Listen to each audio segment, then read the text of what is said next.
Good morning, church. This morning, I have the honor of bringing the word of God to you. My name is Sarah Mwirigi, born again. The Lord is my Savior.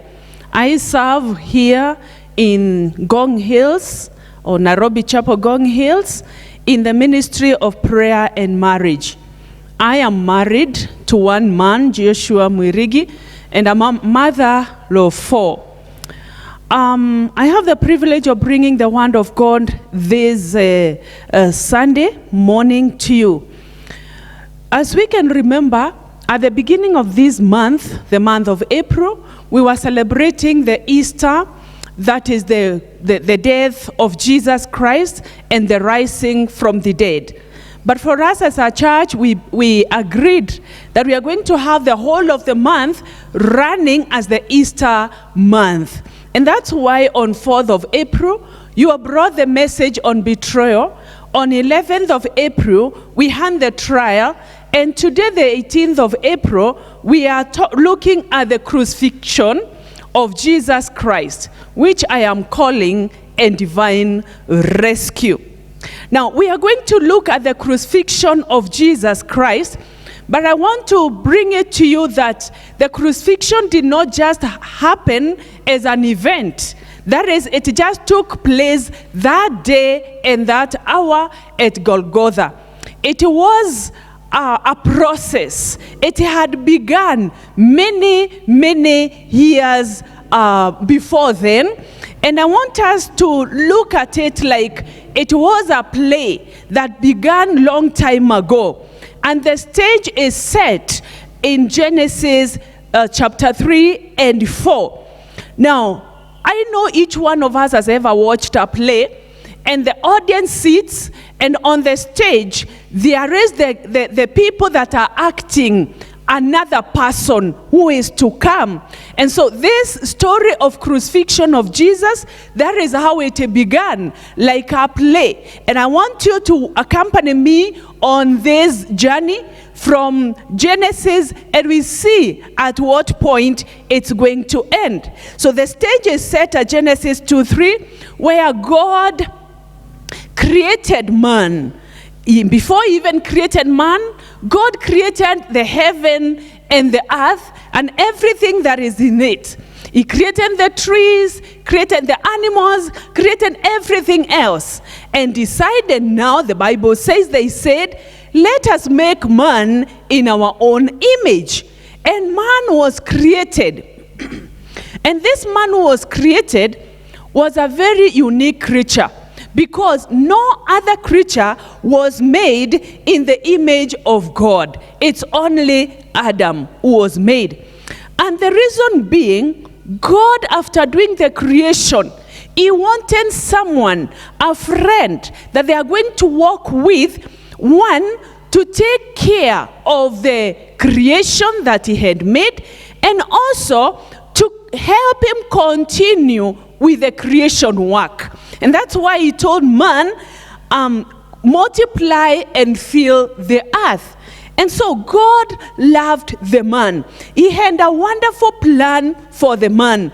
And the plan was that this man, they live as great friends, a man who is sinless, a man who is obedient to his instructions, a man who is going to walk with him through the journey. And just like any other relationship, there were rules and regulations. There were do's and don'ts. And God told Adam that it is okay. This land of yours that I have made for you, you're going to live here. You'll drink everything. You will eat everything in this land. But the tree at the middle, you are not going to touch it. The Bible says you must not eat from the tree of the knowledge of good and evil. For when you eat from it, you will certainly die. That was the instruction. I know there are regulations and the rules that we set. Every social being where two people or more are living, there are relationships. and there are rules that govern that. And when that relationship, or when those rules are not kept, the relationship is broken. That's why you can see there is a lot of evils in the world. The parents are killing the children are killing the parents because of the rules that have been broken. Yes, the relationship between man and God broke. Why? Because Adam and Eve and the serpent conspired to disobey God. They decided to eat from the tree they were told not to do. And therefore, the relationship broke. What resulted? The fear came into being. Man never feared. Actually, there was no danger. So Adam could not fear anything. But from that day, he started fearing, because the Bible records that he started running away from God with Eve.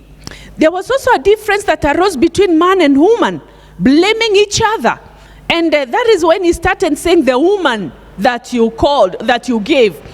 Just like today's life, whereby we find the people who are lovers, they get to a point where they start saying, you are not the woman that I intended to marry. You are not the man that I intended to marry. This is where it came from. The serpent was cast among all living creatures. The enmity between man and serpent arose. Pain came into being. Man was to toil and to work hard. Remember, when he was brought into that land, there is nothing of him that was required, any effort to bring forth even the trees or the animals. God did not want man to suffer anything. He just wanted to have this man comfortable in this land.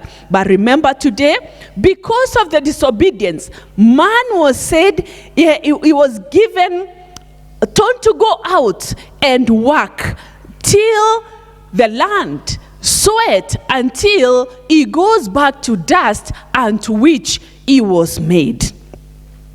And as a result, God was disappointed. He was disappointed with this man, and he sent the man away from the land of comfort and plenty to the land of lack, famine, struggle, disease, and death. Actually, God pronounced, and he told the man that you shall go back to the dust unto which you were made from. Immediately they left the Garden of Eden, the curse started working. They got Cain and Abel, and we are seeing Cain becoming the farmer because he has to toil. He has to get food for himself now. Abel becoming a shepherd. He has to toil because he has to feed for himself. Struggling, and eventually death followed. The curse that was placed at the Garden of Eden has started working so fast. And God's plan of love, everlasting love over this man, was curtailed. So in this, all the same, he decided to follow this man. And the question was, how do I bring this man back to myself so that the plan of love can continue? Because of the rebellion that was in this man, it continued. And the man became wicked. If you continue with Genesis, you come to realize that man became wicked. And it got to a point where he was like, why did I create man? The Bible says, God regretted that he had made human beings on the earth, and his heart was deeply troubled. Genesis 6:5-6. And he decided to clear the man. He said, now I am going to clear this man out of the face of the earth.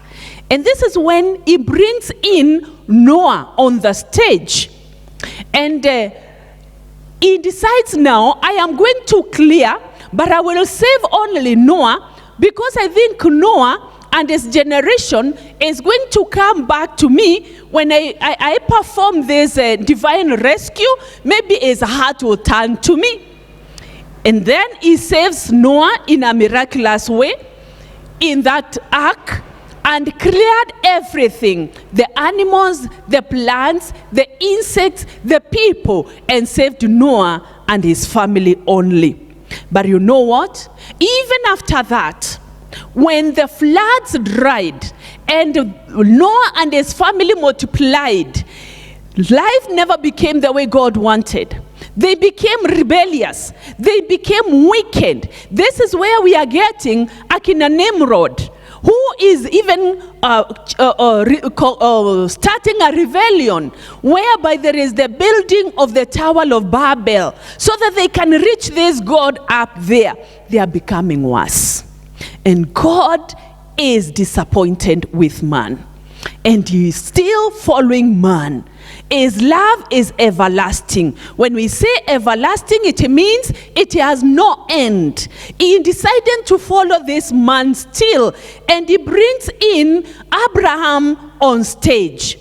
And he became a great friend to Abraham. And he decided now, out of Abraham, I am going to bless this man, and my plan is going to be completed. And Abraham made a covenant with God, and his generation was blessed. They increased. The Bible says God told him that he's going to give him as many descendants as the stars of the sky and the sand of the sea. And they continued. But even if Abraham's descendants were here, they were not as friendly to God as Abraham was. We remember that these people, anger, rebellion, wickedness, disobedience reigned in their heart. We are seeing the great grandson of Abraham, Joseph, who is now trying to get these people out of the famine. Remember, famine came as a result of the curse in the Garden of Eden. And Joseph picks these people, takes them to Egypt to save them from death, because out of famine, death was there. And that is where they got enslaved. Even when they get to Egypt and they are rebellious there and they are becoming slaves, God is still following them. The love of God follows us wherever we go. I love a song we sing in our vernacular that says that the love of God follows me everywhere that I go. Popote pale na tanga, the love of God follows me. It followed them in Egypt, and God saw how they were being mistreated in Egypt. And God realized that if these people are killed in Egypt, my plan will not continue. I am going to save these people because there is a covenant I made with Abraham. I want to put it to you this morning that God did not save the Israelites from Egypt because they were good. Not because they worshipped him. Not because they were not rebellious. They were as disobedient. But what God remembered is the covenant that he made with Abraham those old many days that were there. Today, this morning, I want to put it to you this morning that God is a promise keeper. That God is not a man that he lies. Is there a promise that God has made with you and you think he has not kept it? Scholars of the Bible will tell us that there are about 7,487 promises that are made by man to humankind. And among all those, what is the promise that God made to you? Did he tell you that he'll give you a baby? And you are feeling like it's taking so long? Have you waited as long as Sarah did? Have you waited as long as Hannah did? Did he tell you that you enlarge your territory and you cannot see this coming by? And did he tell you that he will repay you all what the locusts have eaten? Did he tell you that he'll never leave you, he'll never forsake you, and you are feeling like God has forsaken you? This morning, I'm coming to tell you, it doesn't matter how long you wait. As long as God pronounced that promise upon you, He will surely make it. I remember some times ago, we were serving with my husband and my family in a certain church, and there was a man that came from Rwanda. And this man, we were serving with him in hand crusades for a week, and we were in a company we were accompanying him. And I remember one evening as we are taking supper, he looked at us and asked us, how many children do you have? And we proudly told him we have 2 daughters, and we are thanking God because our family is enough. But he looked at us and told us that God is saying He's going to bless you with sons and daughters. We looked at each other with my husband. Actually, we laughed because we knew tumejikinga vya kutosha, and so we were not expecting other children. But how Levi and Victor came, it's a story of another day. But what I'm telling you this morning is this: keep on holding on to the promise that the Lord has made, and He will surely do it. And because the love of God is everlasting, He followed the man in Egypt. And He decided, I want to rescue this man from the Egyptians and save them for my own use. He brings Moses on stage. And Moses comes in the scene. And he accompanies Moses to perform the 9 signs. 9 signs before the Pharaoh, before the Egyptians, because the Bible says that he wanted the Egyptians, he wanted the Israelites as well, and the whole world to know there is a God in heaven. And the 10th sign was supposed to be a final one, and it was supposed to be more significant than the rest. And therefore, God told Moses to prepare for the 10th sign. And the 10th sign was about the death of all the firstborns of the animals and the people, including the son of the Pharaoh. But before it is performed, these people were told to prepare for the divine rescue, because God wanted to get them out of enslavement. One, He told them, this is Exodus 12, He told them to cleanse themselves, to have a small goat or sheep or 1 year old without blemish. Then kill it and roast it.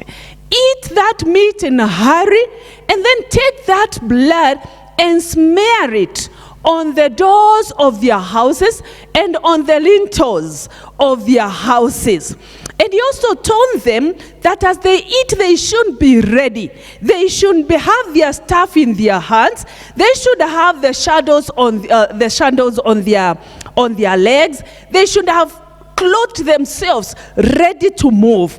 This morning, friends, I want us to say this: that it doesn't mean that God did not know the Egyptians. He did not know the Israelites. He actually knew the houses for the Israelites and for the Egyptians. He even knew them by name. That's what the Bible says. He has written even their names on his palm. But He wanted a physical mark that will make these people remember some years to come. There was some blood that was smeared, which is similar to some more blood that is going to bring, but it's going to be more superior. 2, remember in the Garden of Eden, God wanted man to be a co-creator with Him. He wanted him to work together with God. And so, every time God is working, He would want to bring man closer, that they may work together, so that whatever comes out, man glorifies God. So He wanted them to smear, to be partaker, to be part and parcel of the Passover.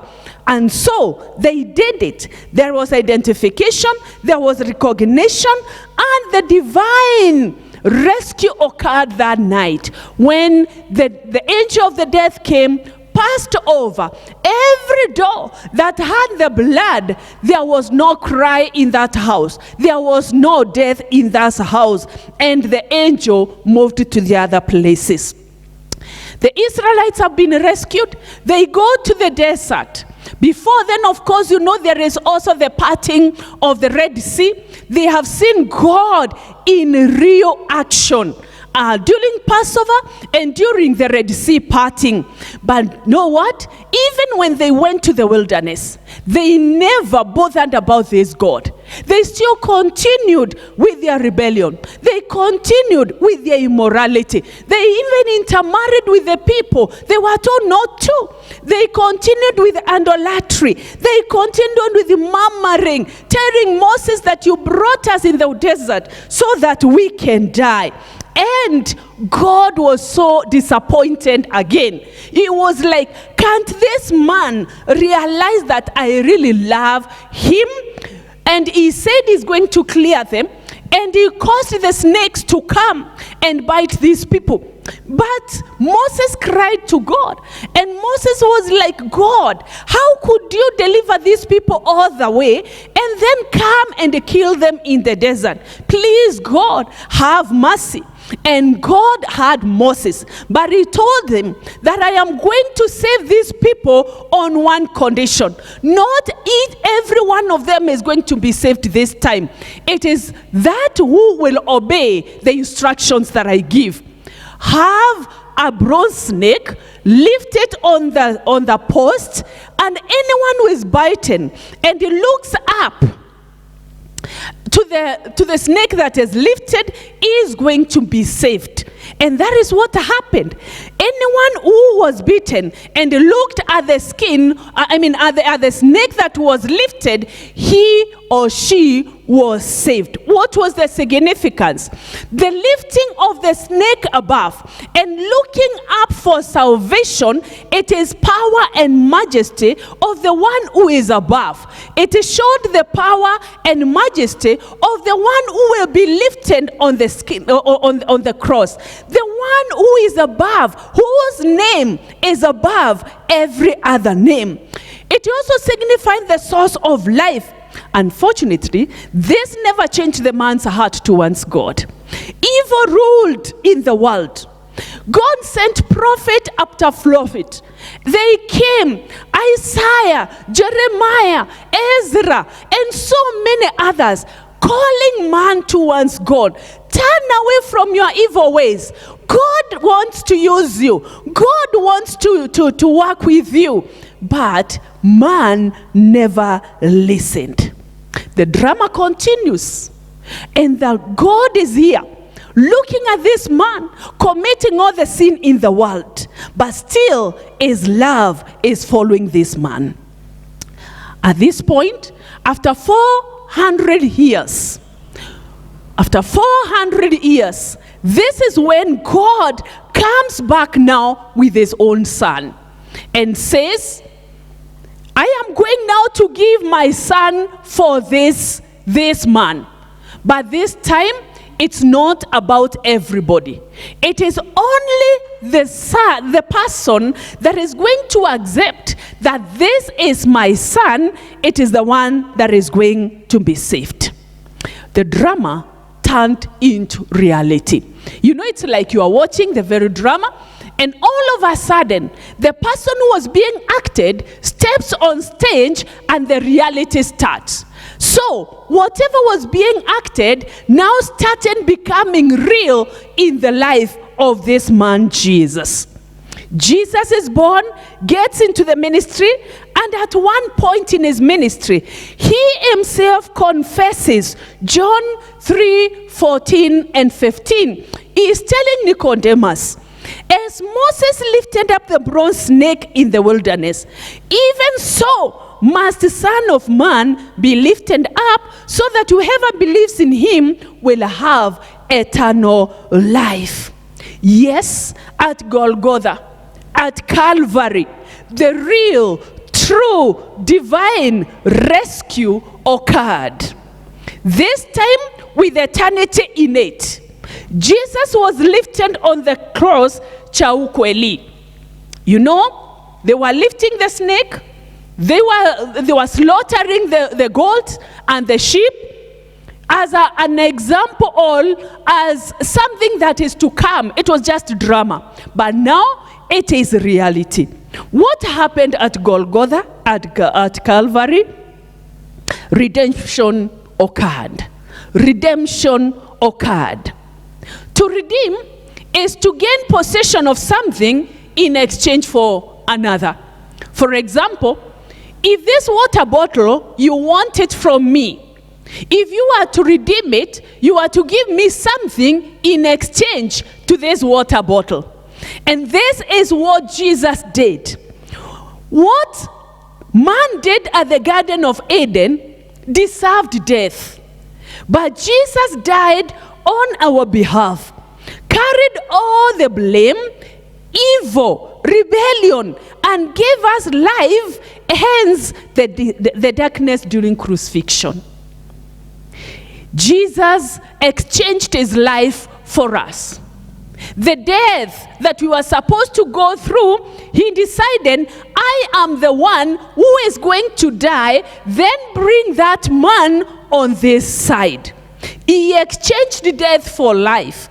He exchanged sin for forgiveness, sickness for good health, darkness for light, deaf for hearing, blind for sight, barrenness for fruitfulness.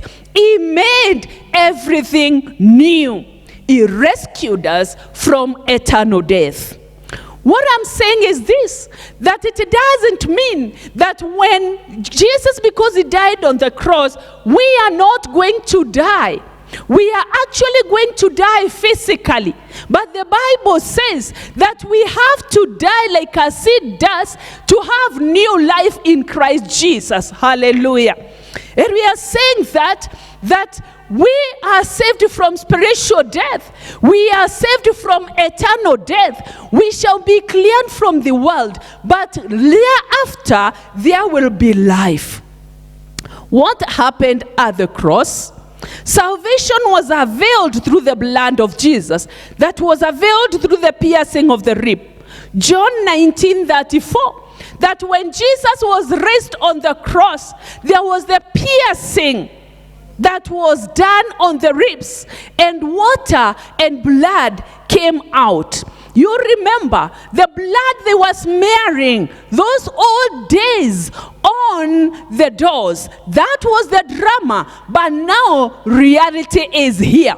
That blood of the goat saved them for that night, but the tendency was, even if they were to be saved another time, they were to offer another sacrifice. That's why in the book of Job, we are seeing that anytime Job thought that his children have committed any sin or they had any meeting, he would go and sacrifice. If they were to meet the next day, he would sacrifice again. But what am I saying? The death of Jesus Christ, the blood that was shed, it was once and for all. We don't need another sacrifice. We don't need any other blood of lambs or anything else. I really get so shocked when I see people even in this age and time, when we really know Jesus is real in our lives, and the death of Jesus occurred and the blood was final, that today there are still people who are going to step on the blood of goat so that they can be saved, who are applying the blood of chicken in their doors, who are having the bones of pigs in their beds, people who are applying the pig oil on their faces so that they cannot be cursed, so that they cannot be bewitched. I am here this morning to say that the blood of Jesus that was smeared on us, or that poured on the cross of Calvary, it is enough. The blood of Jesus gives us an identity. Remember, the blood at the Passover gave them an identity and recognition. Today, the moment we declare by faith that we are covered by the blood of Jesus and believe it is, we are given an identity. That's why the devil will look at you and me, my brother, and say that it is because you have put a wedge of fire around that person, that's why I am not able to reach that person. The blood of Jesus sanctifies. The blood of Jesus justifies. The blood of Jesus cleanses us from all sin. I thank God because our God is able. I remember some times ago when God was teaching me about the protection of the blood of Jesus. When God blessed us with our son Victor, the enemy was really after him. And God could show us every other time. And I remember we kept on praying and covering this boy. And one night I remember that I got a dream. And I could see my son is being carried by the water, and where he was headed to was a waterfall. And in the dream I could see my pastor's wife and another mama we were with. And I was telling them, please help me pray. My son is going. My son is drowning. But within a short time, I saw the son lifted from the water, and he was put at my feet. And all of a sudden, I saw some two birds, black birds, running and following him. They looked like the crows, but they did not have the white thing. So they ran. But within a fraction of a second, I saw a large lump of blood come from heaven and fall on him. He was totally covered. It looked like blood that was a lot. He was covered. And these birds trying to look for him, they could not get the boy. This morning, my brother, my brethren, I am announcing that the blood of Jesus is a sure protection. It is a sure security. It is a sure place to be in the name of Jesus. At the cross of Jesus, all was finished. John 19:28-30. The prophecies were fulfilled. Drama came to an end, and salvation and true salvation came to be. Anyone who accepts Jesus is set free from the original sin. I am saying we have been availed the salvation. What finished at the cross of Jesus? The curse that we received from the Garden of Eden was done. The sentence that was set for us was done. And salvation, story of salvation came to completion. What happened at the cross? All of us, irrespective of color, race, age, status, are welcome in the saving love of Christ. Hence, the curtain in the temple tearing into two. Matthew 27:51. It is taught to tell us that, or to indicate that there is no one who is supposed to take us to our Father except Jesus Christ. That we have the freedom to come to Jesus. We have the freedom to come for mercy. We have the freedom to come for healing at the cross of Jesus. We can talk to our Father directly. No barrier of sin, it is removed. My friend, don't be cheated that you can go to somebody to take you to God. That someone has to pray for you. So you have to confess your sin to somebody that you can be forgiven. It is only confession to Jesus Christ that is going to set us free. What else happened? The whole world got to know that He was the Almighty. He was the Son of God through the earthquakes that occurred. Matthew 27. It is said that in Palestine, earthquakes were very common. But this one, it was unique. Because the events that surrounded this earthquake, even the people around said, this is not the normal earthquake. It is not the normal earthquake that occurred.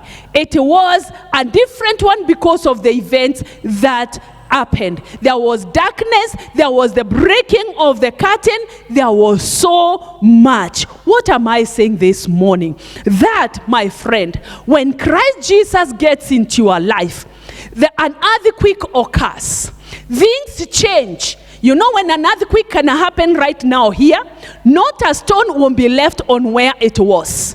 Everything is shaken. And I am saying this morning, when Jesus gets into your life, gets into my life is shaken. My business is shaken. There is repositioning because God has to change things in our lives. May you accept Jesus Christ this morning, that He may shake up your family. He may shake up your business and reposition it according to His will and purpose.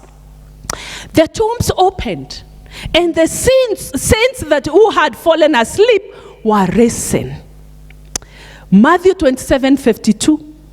Tombs may have opened because of the earthquake, but seriously, the saints being seen walking from one point to another, was that normal? Was that about the earthquake? No, it was a divine rescue. Hallelujah. It was a divine rescue.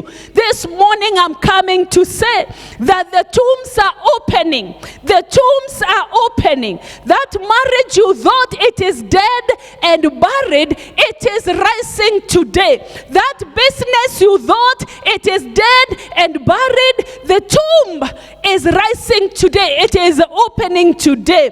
We are opening, the Lord is opening the tombs this morning. That sickness, the report of the doctor, you said he has even given you the days, maybe the months.